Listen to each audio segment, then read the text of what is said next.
തലസ്ഥാന നഗരിയിൽ ഏറ്റവും കൂടുതൽ തിരക്ക് അനുഭവപ്പെടുന്ന പ്രദേശങ്ങളിലൊന്നായ കിഴക്കേക്കോട്ടയിൽ നിർമ്മാണം നടക്കുന്ന മേൽപ്പാലം ഉദ്ഘാടനത്തിനായി തയ്യാറെടുക്കുകയാണ്. ഇനി കുറച്ച് മിനുക്കുപണികൾ മാത്രമേ ബാക്കിയുള്ളൂ.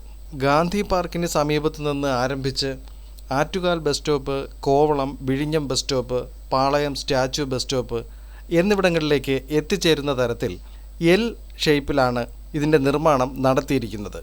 പലതവണ മാറ്റി ഒടുവിൽ നഗരത്തിൻ്റെ പൈതൃകത്തിന് യോജിച്ച തരത്തിലാണ് ഇതിൻ്റെ ഡിസൈൻ വന്നിരിക്കുന്നത്. 2019 തറക്കല്ലിട്ടത്. പക്ഷേ കോവിഡ് പ്രതിസന്ധി മൂലം ഇതിൻ്റെ പണി ഒരുപാട് നീണ്ടുപോവുകയാണ് ഉണ്ടായത്.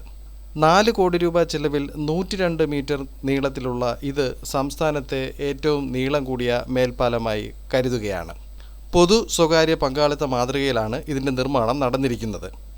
തിരുവനന്തപുരം സിറ്റി കോർപ്പറേഷനും ആക്സോ എഞ്ചിനീയേഴ്സ് പ്രൈവറ്റ് ലിമിറ്റഡും ചേർന്നാണ് ഈ നിർമ്മാണം നടത്തിയത്.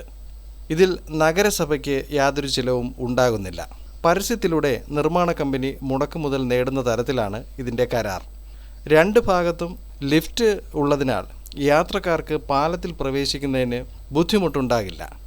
35 CCTV ക്യാമറകൾ, പോലീസ് എയ്ഡ് പോസ്റ്റ്, മഹാന്മാരുടെ ചിത്രങ്ങൾ, ടൂറിസ്റ്റ് കേന്ദ്രങ്ങളുടെ ചിത്രങ്ങൾ, selfie corner, 600 square feet HD LED വാൾ സ്ക്രീൻ എന്നിവയൊക്കെ ഈ മേൽപ്പാലത്തിൻ്റെ പ്രത്യേകതകളാണ്. കഴിഞ്ഞ 3 വർഷത്തിനുള്ളിൽ 16 കാൽനട യാത്രക്കാർക്കാണ് ഈ ഭാഗത്ത് അപകടത്തിൽ ജീവൻ നഷ്ടപ്പെട്ടത്. അതിന് പരിഹാരമായി വളരെ നാളായുള്ള ആവശ്യമായിരുന്നു ഇവിടെ ഒരു മേൽപ്പാലം.